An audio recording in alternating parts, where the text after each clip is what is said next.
Okay, my name is Josh Golan, and I am the Executive Director of the Campaign for Commercial-Free Childhood. We launched the Children's Screen Time Action Network last November, and we are so excited to have all of you here for our third webinar. The network is a coalition of practitioners, educators, parents, coming together to support each other, share resources and best practices, and create practical solutions for families as we all work together to reduce the amount of time that kids spend with screens.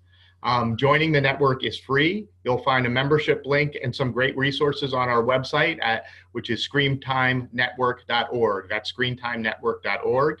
And we also want to make sure that everybody knows about our upcoming conference here in Boston, the very first national gathering dedicated to reducing children's screen time, and that is on April 20th and 21st. Again, information is on our website. So today we are thrilled to have Dr. Kathy Masarie and Kathy Keller Jones present on the topic of face-to-face, empowering families to live mindfully in our digital world. Just a couple of housekeeping items before I introduce Kathy and Kathy is you will see there is a box on the side for typing in questions during the webinar.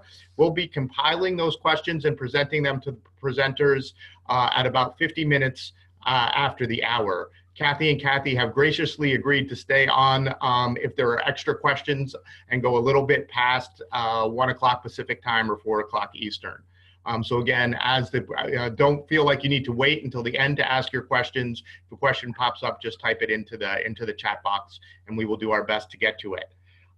So Kathy Masarie, MD, is a pediatrician and parent coach who is a sought-after speaker and facilitator, specializing in empowering caring adults with communication and advocacy tools to enhance the lives of children from preschool through high school. And Kathy Keller Jones is a developmental psychologist, a retired K-8 school counselor, and a parent educator. Both Kathys are devoted to supporting families to thrive by implementing healthy long-term strategies and intervening in problems early. They are co-authors of the book Face to Face: Cultivating Kids' Social Lives in Today's Digital Worlds. As you'll see in today's presentation, they illustrate empowering strategies for parents and caregivers. And with that, take it away, Kathy and Kathy. Thanks so much, Josh. Hey, we are so excited to be here in this webinar, and we are also excited that you guys formed the Screen Time Action Network, because we are about that. We are about action and networking. That gets us going. So today our goals are focused on those action items. I think we need to take screen seriously. That's our goal, is for everybody. I think everybody here is probably taking screen seriously. We want more people to take screen seriously, and we want to motivate those of you that do to take action. So whether it's just sharing awareness or sharing the tools, both work. And I want to make it, the other thing is we know in the audience are some professionals and parents too. Many of our slides are geared towards parents because that is where an enormous screen impact happens. All the slides we have for parents can be used by professionals to educate, to share information with the parents. So and there are also some slides for professionals. We want you also to realize that we're not anti-tech. Technology is awesome. It's why we're doing this, how we're doing this webinar. We are not anti-tech, we are pro-connection. And that is face-to-face connection, not connection by how many people we have on our Facebook page.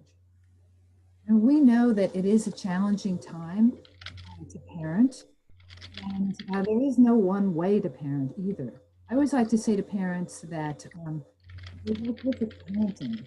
We're not striving for that. What we are trying to do is to become more proactive and more mindful. And of course, you guys are doing that by listening to this webinar today. And also to grow as our children grow. And we're going to take a lot of these tech angst that we have and issues that we have and put it in the context of living a rich life that has well-being in it and balance. So we're going to start with values and the touchstones that can be used to practice those values, because we know that what you focus your attention on grows. And we're going to share some serious problems that, a few serious problems that have not been mentioned in the previous two webinar series, which are fabulous, and you should listen to those also if you want to learn more. We're going to spend the bulk of our time on screen solutions, both for parents and professionals. And we realize it's a dance. You set limits. As you're setting limits, you teach why you're setting limits. We loosen up our limits. If they go too far, we go back, and we're always learning, always teaching, and we go back to our limits. So it is a dance. And to end on do more activities that you love. So starting out with, how do we shift our attention to what matters to us? What values manifest do you want to manifest in your wild and precious life? Because if we can bring up our top values into our consciousness, then we will have more resolve to make sure they happen in everyday life and not get just lost in the noise of the minutia of distractions and screens that demand our time. So each of us has a unique set of values. If you do a values clarification exercise, we listed what we think are core values to help children thrive. Connection is for all of us. What's why we're all here, to be loved and appreciated for who we are, not what we do. And to belong unconditionally accepted as we are, authentic selves, even the messy parts. And to have significance, have a sense of our inner compass and passions, and do meaningful contribution with those. We have a process through which values are taught to kids, right? It starts at home, and then it continues with the family, but it adds in community and school. And by 12, we would love it if many of our children have taken in the values we've taught them, at least at the first stage, right? The problem is that in today's time, we have all this, what we're going to call digital noise or electronic noise, that's interfering with the process of teaching values. If we went back to the values list that Kathy and I came up with, we'd find that every single one of them could be interrupted or could be minimized by some of the things that kids are being exposed to in the digital world or in media in general. So we do know that the less media there is in the home in those earlier years, the better off kids will be, and the easier it will be for you to teach your values. The exception, of course, being when you're having your family movie night and you're talking about the movie afterwards, right? Or you're Facebooking your grandma, you're using texting to keep up to date with the cousins. Those are exceptions, and those are ways we can teach value through media. I'm also been very concerned about what I see as problematic messages that kids are getting directly from screens, even though I'm not sure if they were intended or not. Take the 5-year-old who's about to go to kindergarten, but who, like maybe half of our kids, has had lots of on-screen time, and especially the handheld devices. Before going to kindergarten, what has he learned? He's learned in a way that I need a very, flashy, visual, beautiful screen to pay attention. I deserve to be entertained rather than I know how to entertain myself. I should never be bored. I should not have to wait or delay gratification in any way. The 5-year-old isn't using these terms, but I am, to describe the experience that he or she and the kindergarten teacher have when they meet. We have teachers talking about this all the time, like, wow. And the other piece of it is the idea that, oh, if I feel bad for a minute, I have to look at a screen to feel better. So that's a set of messages. Our teens have other messages they're getting that, oh, it's just normal to put people down. I'm really more concerned about whether people like my pictures on Snapchat than finding my own path. It's all about what they think, not about what I am discovering. And so on. We had a college student call back, and he said, you know, I'm taking a lighter class load this term because I didn't have enough time for gaming. Oh, we're going on now to our touchstones. And as you can see, we made these up so that we can all kind of keep on track with our parenting. And for Kathy and I, it's our grandparenting, because we're both grandmothers. And so these are the touchstones that can help you keep on track in spite of our busy and world that we live in. I want to start with walk the talk because, well, that's where it all starts, right? We're the captains of the ship in clear skies and stormy seas. And remember that our modeling that we do and also the way we use attention are two of our most valuable tools that we have. Unfortunately, and we're trying to model in an age where we have no blueprint, right? We didn't see how our parents used iPhones. And so it's very important that we do an honest assessment of where we are right now with our own devices. And we see that there are a lot of adults who are modeling overuse of screens, and we know that kids long for the pleasure of full attention, at least about 30% of the time they do. And that they may feel that the phone is actually more important than they are. We need to develop the etiquette that goes with this, how we transition from the family to the device. Oh, excuse me a minute, I have to text your grandfather. We have to have the etiquette going from a screen back to the child with loving eyes and kind eyes instead of this blank face. And generally, we've got to get these screens, and the screen of our phone mainly, off when we're around kids with only the very most important notifications coming through. So connection is why we're all here. It is what makes us get out of bed in the morning as a base. And this slide on Love Grows Brain is a very quick lesson in neurobiology. So how it works in a baby is the baby cries, and then the caregiver comes, and that right away the baby learns my needs matter, and the caregiver is calm and comforting, and through the caregiver's calmness, the baby learns to calm themselves. So they can't do it themselves. They don't have the software, hardware. So through us, they're using our comforting system to get calm. And that is how they practice. That is actually building that pathway to practice calming down. Starts right then. And when I learn to self-regulate and not be only focused on me, I can actually pay attention to the other 6 billion people out there in the world. That's called empathy. So here's what attunement looks like, attuned communication. You can see it in this mom and son. They get each other. They feel gotten by each other. They are in the zone. They are 100% present with each other.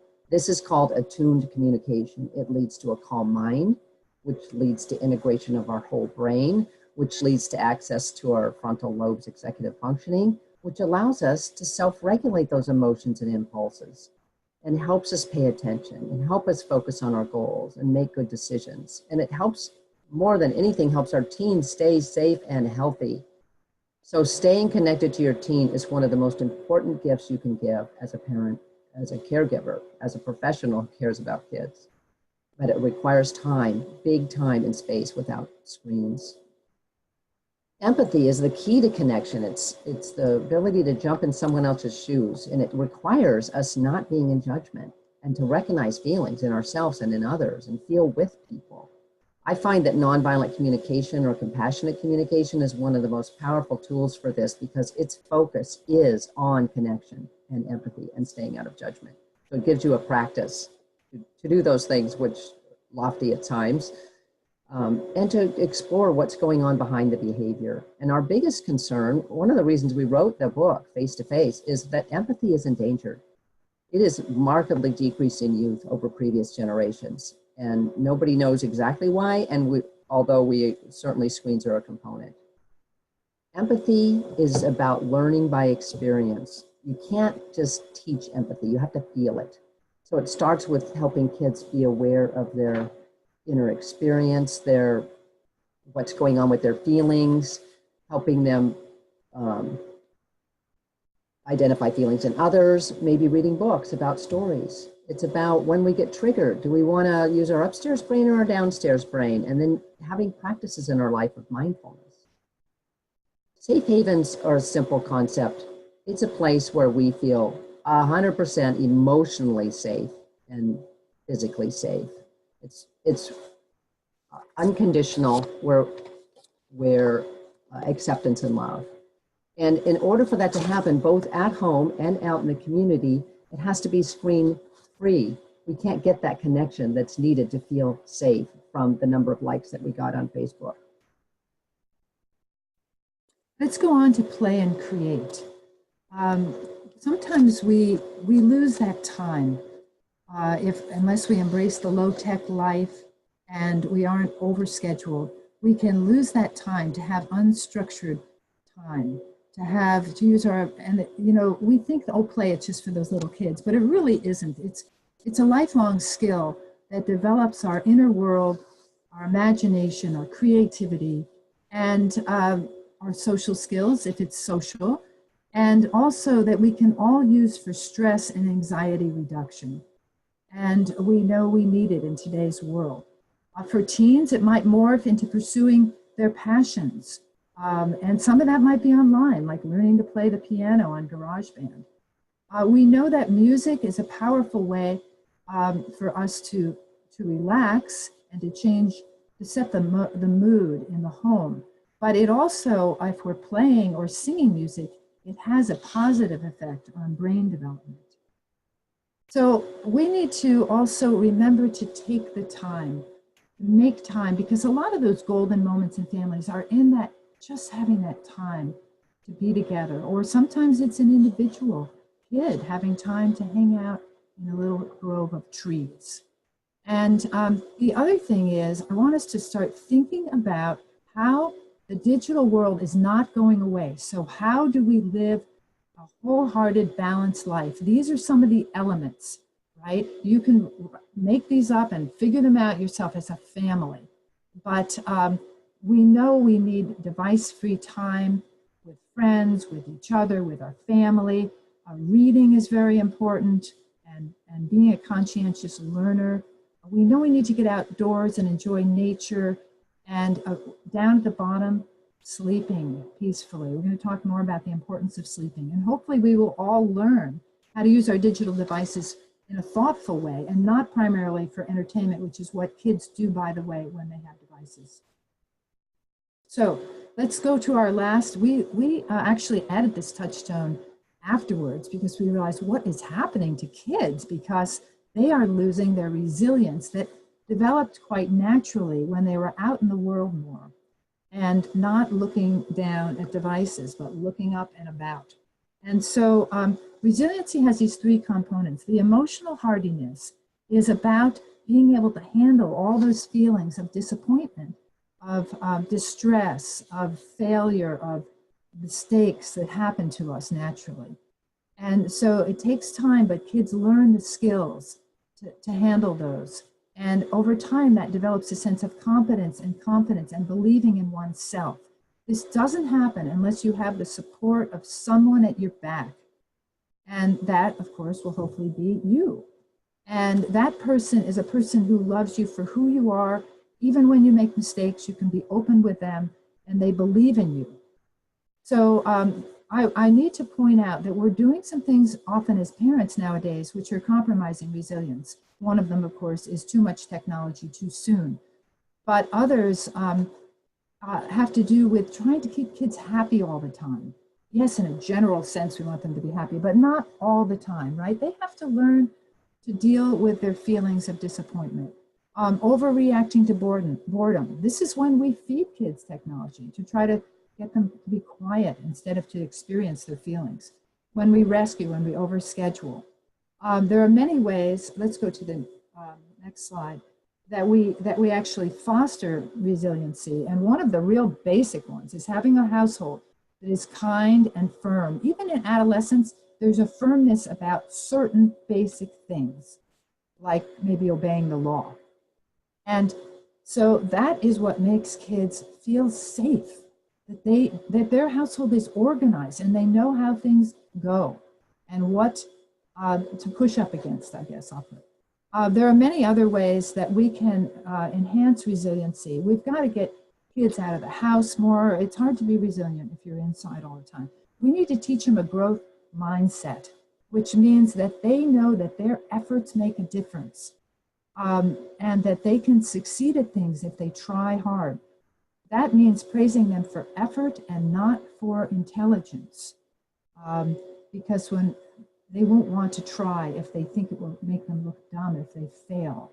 They have to have that kind of grit about them, that I can keep trying and I'll get better at it. There are many other ways when we can start teaching our kids self-control from the get-go, in the simplest ways. And kids need at all ages to know how to reduce stress in healthy ways, right? And that a lot of that has to do with exercise and with mindfulness and with being able to talk about your feelings and needs. Okay, let's go on. So, a little dramatic, sound the alarm. That's how I feel. And I think that's why this network is so awesome, this Screen Time Action Network, because that's where we're at with this problem. We need more of us on board to address it. It's not just our kids. Our kids are the most vulnerable and the most affected, but it's hijacking the attention of all of us and taking all of us away from what matters most. So we're going to pull out a few slides here, a few points.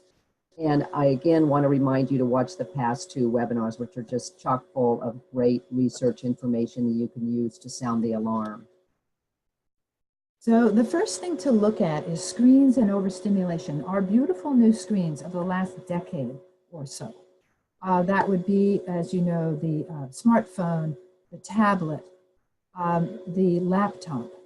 Those screens, it turns out, are more powerful and have more impact. They're called the interactive screens. They have more impact on our visual system and our brains than the desktop or the television if it's, a ways away and isn't gigantic. And so you may have noticed with your own kids that it's harder to parent kids once they're used to the glow of our new handheld screens. Victoria Dunkley is a psychiatrist who has actually labeled this the electronic screen syndrome. And it has to do with the kids being overstimulated when they interact with screens. They get dysregulated and they can no longer control themselves even as much as you would expect of whatever their age is. This is kids and teens. Symptoms of being very irritable, depressed, tantruming, low frustration tolerance.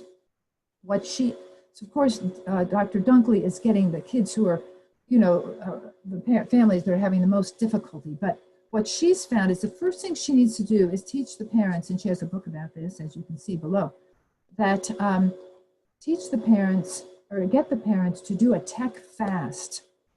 So the kids return to normal brain regulation before she starts diagnosing them and figuring out what to do about things. Many kids just self-correct with a fast. And you may try this yourself as a family, say at the beginning of summer or sometime like that. And certainly try it before your kid's about to put on a psychotropic drug, because she has found that she's seen some cases where simply taking away screens solved some major psychiatric problems. That this should happen first before they're put on medication. Thank you. So screens and learning, we're increasingly seeing how screens and our handheld devices and all kinds of screens are interfering with our learning, not just because they're distracting. There was a very good research study at West Point. So these would be college students, and they had various combinations of electronic devices in the rooms. Well, the kids who had no electronic devices in the rooms did much better on their final exam scores. We've seen other research about the fact that writing notes by hand helps kids retain more information than typing them on the computer. There's a huge study which Dr. Fried mentioned, the learning habit study, and they're showing us pretty clearly that they're looking at the after-school time, and they're adding all the different kinds of screens together and screen uses, and that when kids are only having you know, no screen time, and this is including homework on screens, 30 minutes or an hour, you know, they're staying up there with a pretty good grade point, right? But then the whole thing starts going downhill, and by 4 hours a day, the kids are a whole grade point below the kids who are not using screens very much on weekdays. They also noticed a decrease in the social emotional habits and abilities of kids as the screen time increased. Of course, we are thinking that most kids are spending, what, about 7.5 hours of screen time after school on weekdays. So this slide is specifically about Jen Twang's research. She is a researcher of generations and noticed an incredible steep blip, never been seen before in population studies, of depression, anxiety, and suicide in our youth, in our young people, up to 25. And she was kind of shocked. Also noticed that at that time, excuse me, in 2012 was when the 50% point happened, where 50% of Americans own smartphones. So she started just exploring screens impact, and found a dramatic correlation that more screen use was directly correlated with more and depression, anxiety, and suicide. And it didn't matter what screen it was. And the tipping point seemed to be around 2 hours. So this is the generation of kids that was born in 1995, and they turned 12 when the iPhone was released.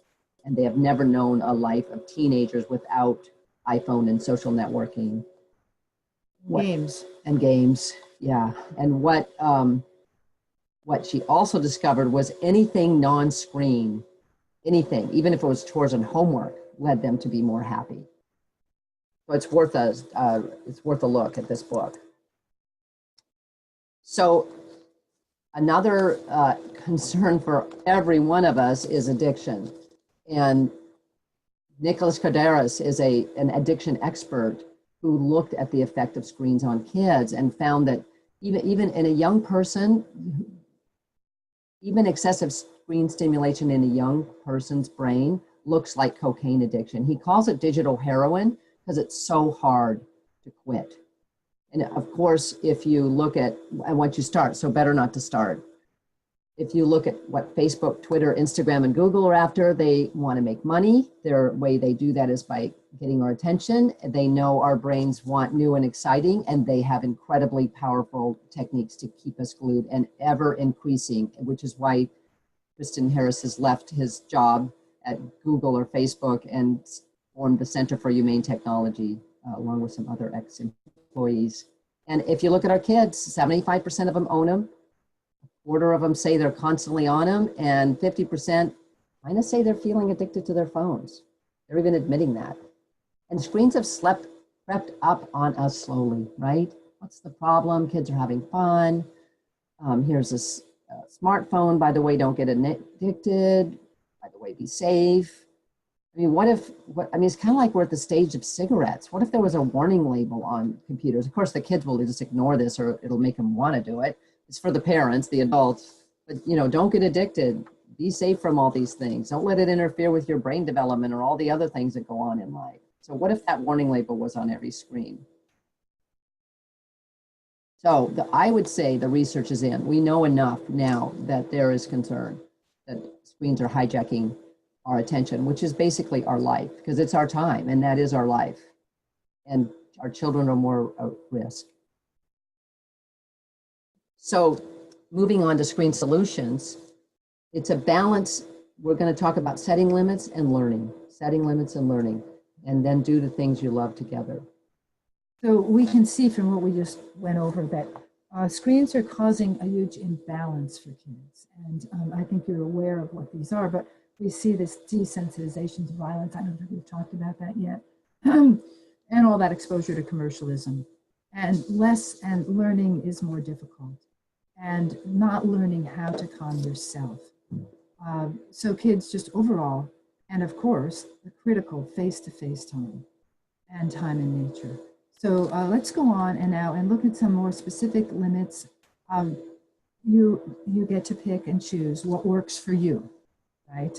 But these are some things that we recommend.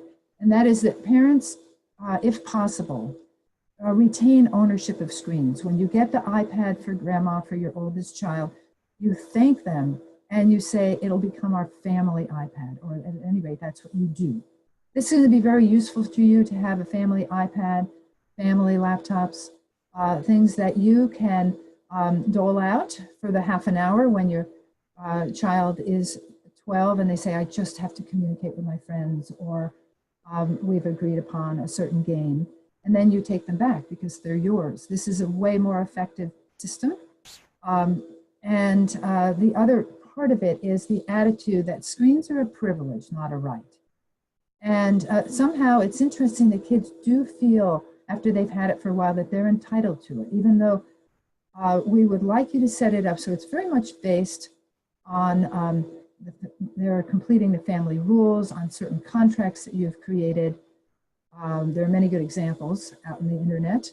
And we want you just generally to carefully consider how you're going to introduce things, or if. My husband is a psychologist. He said, no video games at our house. Of course, our son used them other places. He was 12-year-old, he got on his bike, but he never associated them with his home, which was very different. So a lot of it has to do with being thoughtful, delaying and limiting. And I want you to just keep having those conversations about how you live a wholehearted life. Okay, so let's look at some specific how we do limits. And there's many ways to do this, right? But we really need digital free time during family activities, certain times of the day when the family is together playing, especially on the weekdays when there isn't as much time, and especially we want to limit devices around sleep time. There are different ways to do this that people have tried. One is called the basket, or in this case, the flower pot. And the idea is that you put your phone there when it's a digital free time in your home. Or if a friend comes who's willing to try it, what would it be like to just be together without the phones? During dinner time, they're in this, and they're not close to the dinner area either. The other thing is to establish charging station, that's something else, charging station, and to make it potentially lockable if needed. Because you're going around an hour before bedtime, this is agreed upon, it's in the contract, collecting those phones and handheld devices. There's going to be some negotiation with your older teens who are, still doing their homework. They're going to have to maybe put their own device in there on the honor system because you'll be asleep maybe. And then you can also turn your router off at what you hope to be the bedtime. There are apps and parental control devices out there which you can try, and they may be very helpful, but we don't know. Think about how you're going to organize your home. For one thing, we want digital free spaces. We want the whole event around dinner, around getting ready, cooking, setting up the table, eating, cleaning up, to be digital free. We recommend that. We want as few digital devices in the bedrooms as possible and out of there an hour before bedtime. That means if you have allowed your child to have a PlayStation or some kind of gaming, or your family to have a device, think carefully about where you're going to put it. So it's not in the bedroom. The car it should be a digital free space. We've got to teach our kids good habits about what we do in the car. And also it's the best time to talk to your teens and kids about life. And if they're on their devices, no talk. So I want to go back just a little bit to cell phones because I think we're a little confused in our culture about when to introduce them. We see them coming earlier and earlier. We must be listening to Verizon or whatever your cell phone provider is. But when you introduce a smartphone, you're crossing the Rubicon. And so you need to ideally, and Dr. Fried mentioned this, to wait until 8th grade. We're talking about true adolescence. 14 years of age, to wait. To, in the meantime, use a flip phone for safety if they need a phone. Down below at the bottom there, I have the suggestion of Michelle Obama's style, which I was very taken with, where her girls only had smartphones on the weekends, including in the summers. And they had flip phones if they needed them in the rest of the week.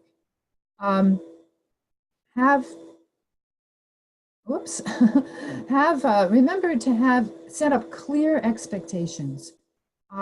It's based on meeting the family expectations, on getting your homework done 100%, on reading, exercising, whatever you want to include, on the dinner hour, what happens at bedtime, and then you can try parental controls. Smartphones are very smart, so it's sometimes easy to get around them.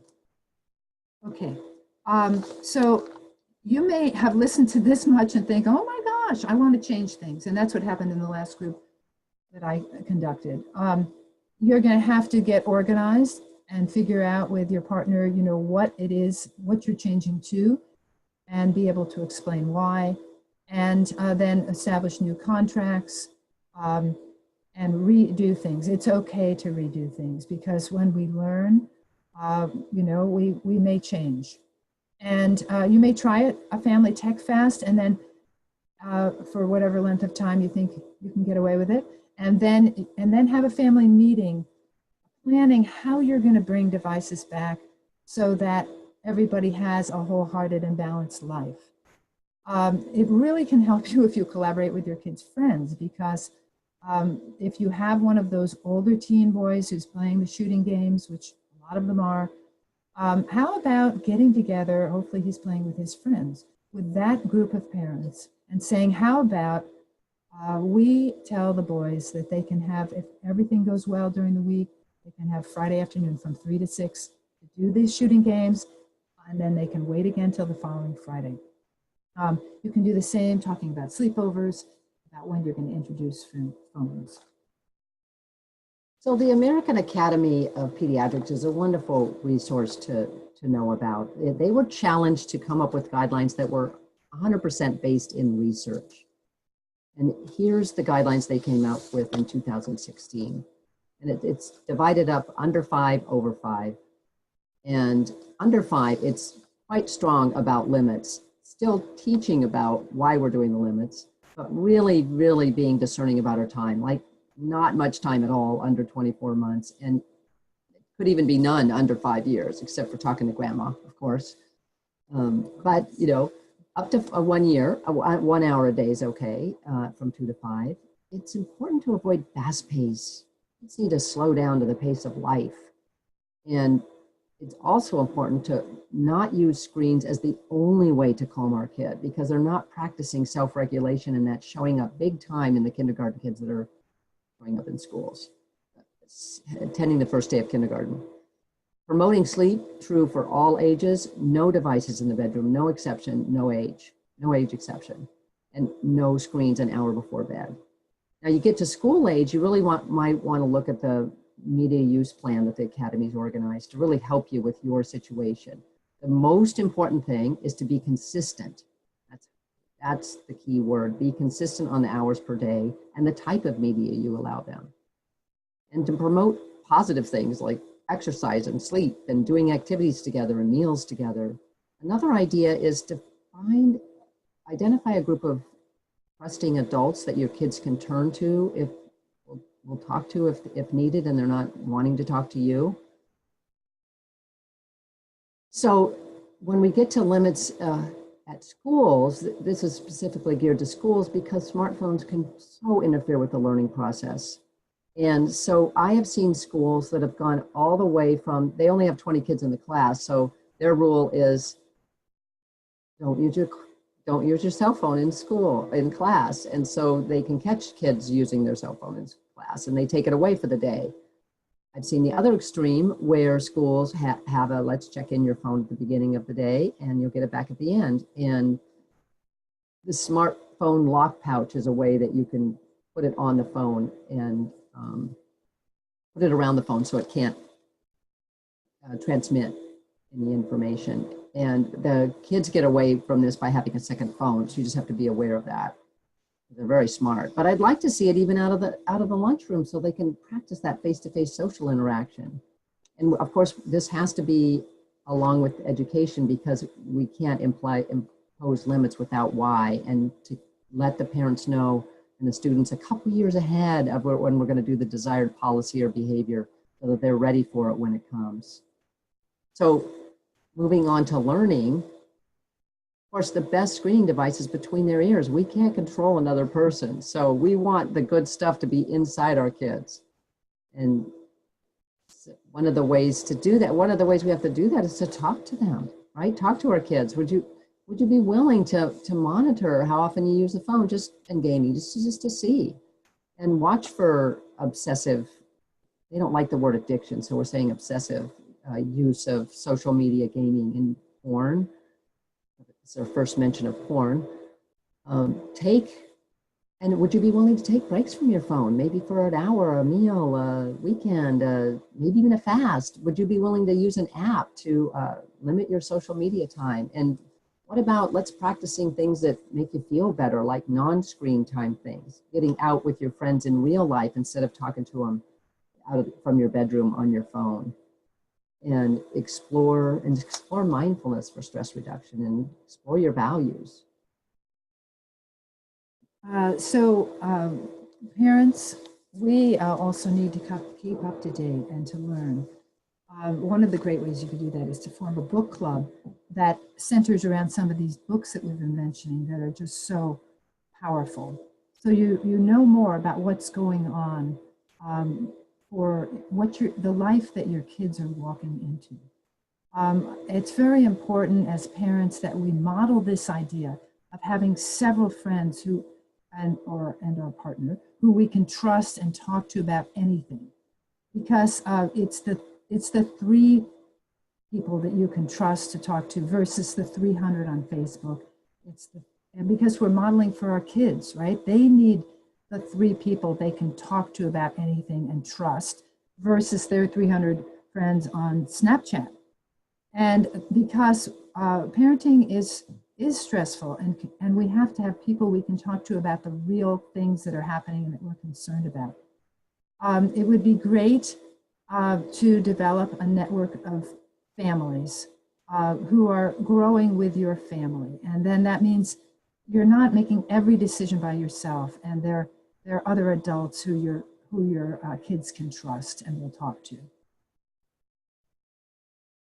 So for you caring professionals and parents, learning is about raising awareness in others about your concerns about screens, so we can get more people on board, as I've said, and then we can now start working on policies that protect our kids, as Campaign for Commercial Childhood has been doing such a good job for years. But with students, you can do a survey about their phone use and then talk to them about it. There's a great lesson plan that PBS has, our Teens Addicted to Technology. I did it with a group of teens, and it flowed really well, and they were really honest about their relationship, what they love about their phones, and then what gets in their way. They were very honest. You could even establish peer mentors like we did in the relational aggression bullying world, where you have peer mentors that the fellow kids can turn to when they're having trouble with screens or managing their screens. And for the parents, you could have workshops where speakers come. I think the most powerful thing I've seen is a panel of students up in the front of the room talking about why they like their phones and why they don't, and having parents and being there to answer questions for parents. And even more powerful, equally powerful, is to actually establish a PTA subgroup that focuses on media education and fosters learning, maybe helping form some of these support groups and book clubs to learn. It can be self-led. It doesn't need a professional there. We have the information out there. And I'm really encouraging school personnel and other people who work with kids to let's start teaching these skills that kids need. They need the social skills. They need to understand the social emotional world. They need to practice face-to-face skills, which is why I'm hoping that schools will go to a system of not having phones, as Kathy mentioned, during recess and breaks. They really need the practice. And it's like any other part of the brain, except that their brains are being pruned at this age. But the more you do it, the more skill you have in that area. Use it or lose it. And there are so many aspects of media literacy that would be great to infuse into the middle school and high school classes, advisory, whenever you can. Pros and cons of the digital world. Think of these really important issues that are affecting kids. This anxiety, depression, addiction. We need to be talking about that in schools and learning about that in order to be healthy people. And what about, I just thought of this while Kathy mentioned porn. We haven't talked a great deal about porn, but what about porn being part of the health curriculum, where we really talk about, you know, how it really is a bunch of actors being paid and isn't a great overlap between what you see on porn and what real life is about, and what can happen to your body if you get too involved in porn. And we want to talk about how we're being manipulated by the whole tech world and the advertisers, and how manipulation of the online world is affecting our democratic process. So come back full circle. Limits and learning are super important. And just like when we're trying to do healthy eating, we don't just talk about, well, don't eat cake, don't eat cookies, don't eat ice cream. We talk about what to eat. So I've had incredible success as a parent coach with promoting this among my the parents of teens, to do activities together. And I would say all ages, because our kids are not having the same experience with that fun, joyful, loosey-goosey playing that we used to do, and just creative and nature, and they're just not experiencing them because they don't have enough time. And so putting that in as a big rudder, that is equally important to the other two, to put activities in your day that you love to do together. And of course, and the touchstones are helpful reminders, like what if you wore one of these rubber little bands every day and worked on that every day. And of course, you can't do any of the things we've talked about this whole hour without taking care of yourself. It's a little line here. It could be a whole slot, a whole lecture itself, but put your oxygen mask on first, take care of you so that you can implement these things.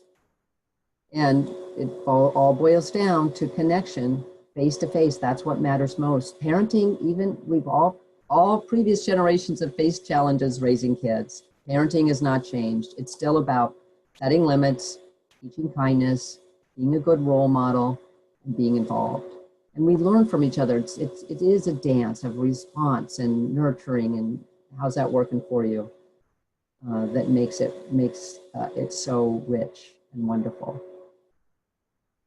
So a reminder to keep childhood real, and also a reminder as we end here to celebrate Screen-Free Week. You have plenty of time to get that into your life. We have a couple handouts for you from this talk.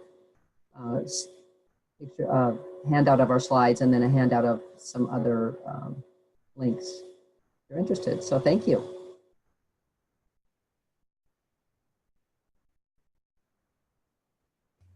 So thank you so much, Kathy and Kathy, for that fantastic presentation. I would just say to all attendees, the slides will be available, and we will also send out these links that Kathy and Kathy have put up on their last slide. So we're now going to open it up to questions. Again, if you have a question, please type it in the little Q&A on the bottom of your screen, and we will try and get to as many of them as possible. The first question, I'll do my best to summarize it quickly. We have a parent who says, our children are 7 and 9, and we really try and set limits on the amount of screen time they're allowed to have for entertainment during the week. The only time they're allowed to have handheld screens is on Saturday. But then they find that their children really act obsessed with the screens on Saturday, and the whole situation doesn't sit well with this parent. And they ask, is there any advice as whether a stricter limit actually causes more obsession with the screens and leads kids to want them even more and kind of sets up these battles, or what's your take on that? Well, this is what we're talking about, just how magnetically beautiful the screens are, right? So part of the agreement, I don't think you have to get too worried about whether, whether it just is going to make more and more of a battle, but you maybe need to isolate it into a specific time. So it happens in that time, uh, and then it's done with. And so I know this is difficult. Parents are just tearing their hair out over enforcing screen limits.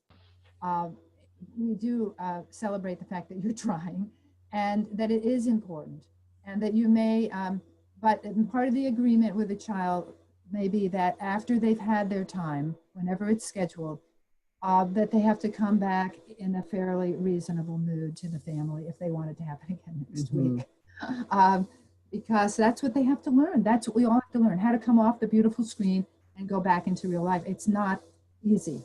I think it's great you're only having one fight a week instead of 7 fights a week, which is what most families are doing when they do it every day. So we have a couple of questions around the same topic, and that's about schools. In your talk, you talked a lot about schools being allies on this issue and how we can use schools to have communities address these issues and really be educating in all senses of the word. But in a lot of schools, there is a huge push to incorporate tech into all aspects of education. So schools doing one-to-one technology with students in schools, schools encouraging students to bring their own devices or mandating that kids bring their own devices to school.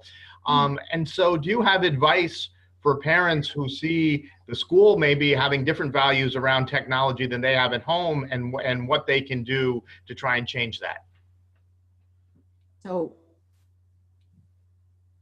we're in a process with the schools, and we're in the process of learning, do laptops actually educate our children better than books used to?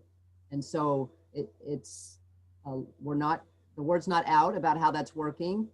And what I would, so all of that we talked about was about screens non-educational. We were excluding educational use of screens.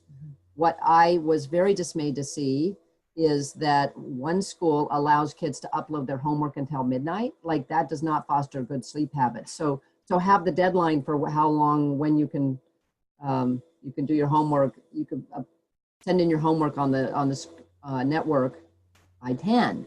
And that's going to help. You can change policies with the school. It's an education process. I also know the Department of Education has to start in your state, has to have policies that support what you're trying to do in your school. So it is also at the policy level that we want to keep pushing to make change. Is this, always asking, is this working? How can we minimize the effect? I agree that we have to distinguish between screens as educators and screens as entertainment. You can push back with schools, though, and many of our colleagues have. I know Richard Kaderin, who's the addiction expert. He has a lot of information on there about the fact that we're not seeing better results from all this tech in school. And we most definitely don't want kids to have tech in school and then tech after school, which half the kids out there probably are. So that doesn't mean, like in my district, the kids are using a certain device for their homework. And I said, well, this is from 7th to 12th grade. I thought, well, maybe that's not all bad. It's kind of a little bit like maybe some private schools are doing, where all the homework's online, you know exactly what it is, you're not carrying this huge pile of books. But my concern was, I don't want that same that same device to be used to take up all the instructional time in school, right? Because actually, we know that instruction is also a face-to-face experience. Less so maybe in math and some, but in a lot of subjects, it has to do with the relationship to the teacher, with the kids discussing things. Even kids who are in very advanced classes will say, I didn't really like being in IB class because we didn't have time to discuss anything, and I just memorized it all, and now I've forgotten it. And so we have to encourage our schools. Yes, they want to experiment with all the new possibilities, but they also have to realize that Google is making a lot of money off of all this and all the other companies. And they're using gamers to program them often. And I really don't want to see them in with the younger kids. 7th grade, that makes a little bit of sense. But when I asked some students from this local school, they said, no, mostly the teachers are still teaching really well, even though we have these Chromebooks, these are for homework. And there's one teacher who wasn't, but he's retiring next year. And we're so grateful because we had to go to the principal and say, this teacher is having us look at videos on this Chromebook instead of teaching. And they were real turned off by it. But, you know, so we have to find the way, and parents do have to speak up. Thank you for that answer. And I would just add, because we did have a number of questions about screen use in schools, that for parents who are concerned about this issue, I highly recommend Natasha Singer's series of articles in the New York Times, where she details how the ed tech industry is really mimicking the techniques of the pharmaceutical industry in terms of getting schools on board with incorporating tech when maybe it's not in students' best interest. And I think those are great articles to share with your school district. We had another question, and I think this is one that's on so many parents' mind, and that's about fear of missing out. And how do you talk to a teenager who says, all of my friends have a smartphone, that's where their social life is, and that's where I want to be because that's where my friends are? If you're one of those parents, you know, who's really held the line like that, good work, because your child will be a different child. However, it is difficult. Every teenager wants to be included. One of the ways to do that is to have them, you know, at an appropriate moment, use your laptop for half an hour so that they can, the family laptop, so that they can get caught up on some things, or better, the iPad, where they can do some texting. They can get caught up on a few things, right? So they're not totally out of the loop. So that's one of a good compromise you can make. But you know, if you look at tech executives, Dr. Fried was talking about this too, how tech executives parent their children, and how people like Kim John Payne, who is you know, our guru of attachment. Their kids are getting phones way later than any of the other kids, you know, way into high school. Or I think Kim John Payne, his girls never had cell phones. So it's difficult. You have to get, you know, kind of the compromise. That's where the Michelle Obama system comes in, where there's some time on the weekend maybe, but not the weekdays. There's some compromise.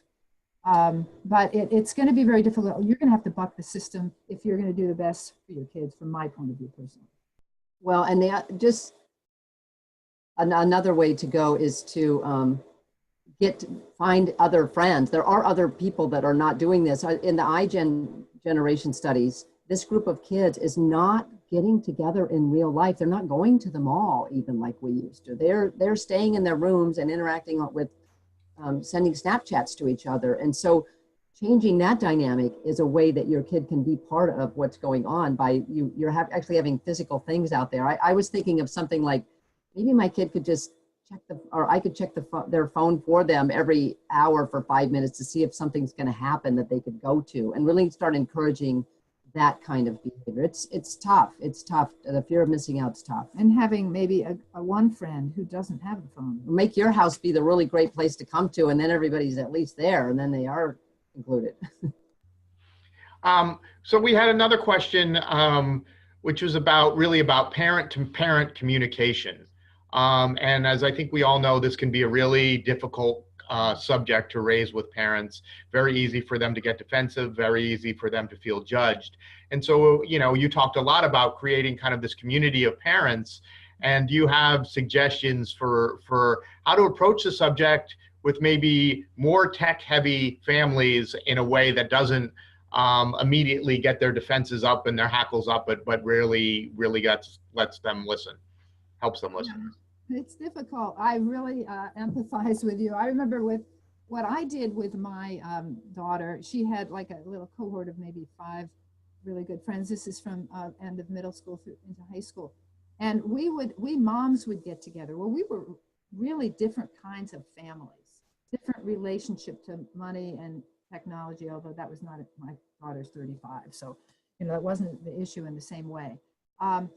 But we would talk, and when I would go, my daughter would say, "Now remember, don't tell them about, I told you about this, but don't tell them because they don't know." And I'd be like, "Oh God, okay, I got this down." And so I would go, but we'd have plenty to talk about how we were going to do some things in common.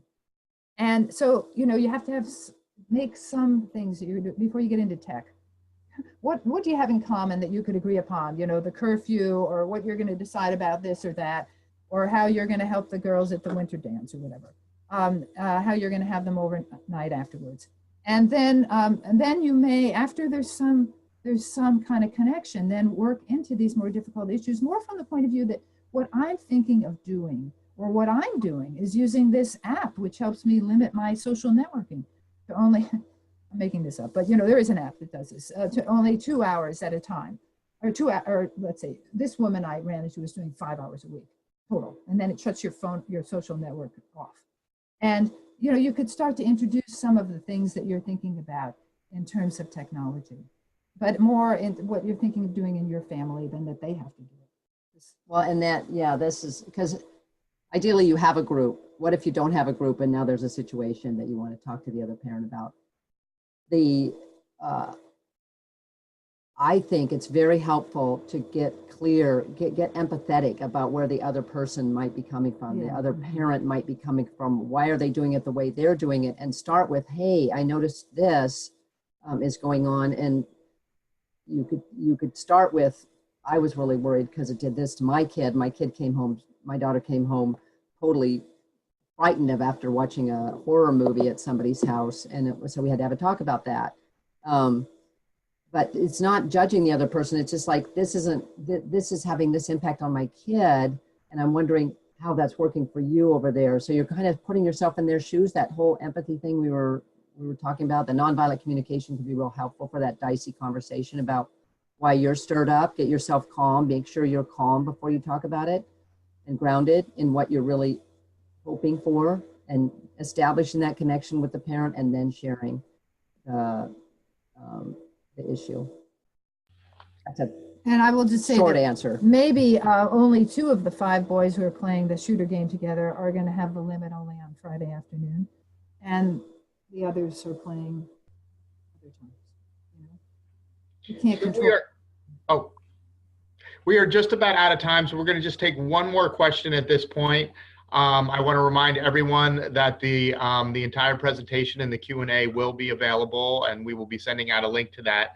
And I also want to remind everyone that in Boston on April 20th and 21st, we will be having the first national conference on limiting children's screen time, and many of the researchers and the experts that Kathy mentioned will be speaking at that conference, including Victoria Dunkley and Richard Freed and others. The last question is, we had a couple of questions along the same line about, is there differences in types of screen time? And one is a very, very direct, specific question, is, does a Kindle White count as screen time? When there's no bells and whistle on the Kindle, is it any different from the book? But the other one is a little more general, and is, you know, is there a difference between passively consuming social media and entertainment versus applications that are used for collaboration and creativity and more engagement in the physical world? And does research show a difference in those types of screen time? I'm not sure about the research of that latter part, but yes, of course. One of the things we're doing with teens is when they're actually using screen for, you know, more educational or purposes, you know, then there's more flexibility, right, in how you feel. It feels differently because that's one of the ways they pursue their passions. Back to the other, are all screens created equal? I mean, that's a big question. I'm not sure I know about all screens. But one of the things that Victoria Dunkley said, a couple of things she said, that it was actually more the nature of the screen than the content either, which, you know, content bothers me a lot, having been a school counselor. But so she said that, for example, that the television, if it's a calm show and isn't, you know, you right in your face, that actually is only about 1/4 as impactful as the new handheld, as a iPad or a smartphone would be to look at. And so you could watch 2 hours when another child might, after a half an hour, might be, starting to get overstimulated from the handheld device. She also said, which I didn't mention, but that the Kindles and the different reading, the Nooks, that it's still much better for kids to read on real books and teens. That there is still, it's still stimulating because it's a machine and it crinkles when the pages go and it has a different. It has a blue light also. And it has a blue light, but even if you're preventing the blue light, it still is more stimulating than reading a book, which is relaxing, a real book. And the whole context of it, it's a sensory motor activity. When you read a book, right, you can go back and forth, you're holding it in your hands. It's a different experience.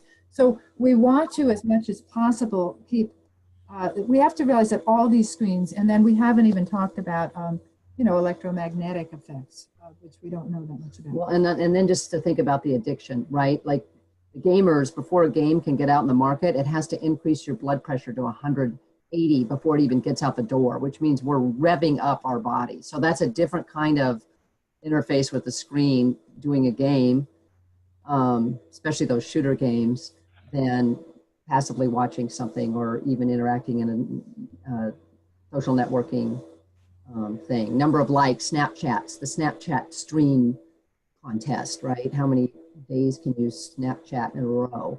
That's addictive. So things that are less dopamine releasing, since every ping, hard for me to believe, but every ping releases a little bit of dopamine in me even. Like the less pingy it is, the less impact it's going to have on the addiction component of it. Great. Well, it's time to wrap up. I'd like to extend a huge thank you to our presenters, Kathy, for providing such important information and hope for families. And we look forward to seeing all of you on our next webinar. Thank you, everyone. Thank you.